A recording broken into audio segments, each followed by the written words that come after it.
തമ്പിമാരും എത്രയെന്ന് വെച്ചാ ഭക്തന്മാർ വിഭജിച്ചു പോവാ. പിന്നെ പുതിയ സ്ഥലമല്ലേ, പച്ച പിടിച്ചു വരാൻ കുറച്ച് സമയം എടുക്കും.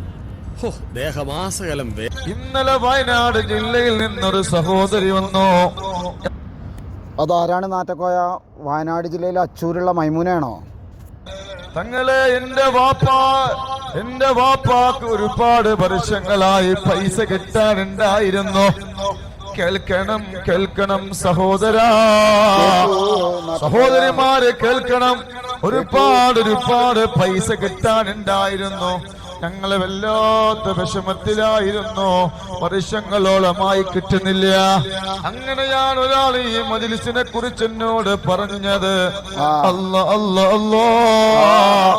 ഞാൻ ഈ മജ്‌ലിസിൽ കയറി, എന്നിട്ട് ഞങ്ങളെ നിയ്യത്ത് ചെയ്തു. അല്ലാ, അപ്പൊ പണം കൊടുക്കാനുള്ള കോയ നീ തന്നെയായിരുന്നോ?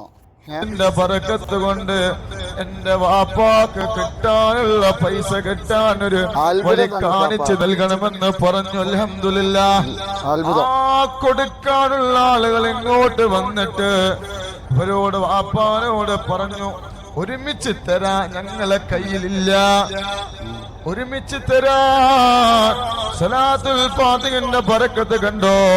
നൂറെ ഹബീബേ മജ്‌ലിസിൽ നിയ്യത്ത് വെച്ചിരുന്നിട്ട് അല്ലാഹു കൊടുത്ത പ്രതിഫലം കണ്ടോ? ഒന്നായിട്ട് തരാ ഞങ്ങളെ കയ്യിലില്ല. അൽഹംദുലില്ലാഹ്.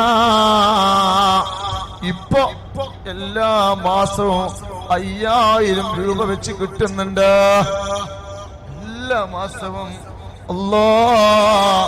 അല്ലാഹുവിന്റെ പരിശുദ്ധമാക്കപ്പെട്ട ഖുർആൻ സാക്ഷിയാക്കിക്കൊണ്ടാണ് പറയുന്നത്. ഇപ്പൊ എല്ലാ മാസവും 5000 രൂപ വെച്ച് കിട്ടുന്നുണ്ട്. വലിയ ബറക്കത്താണ്.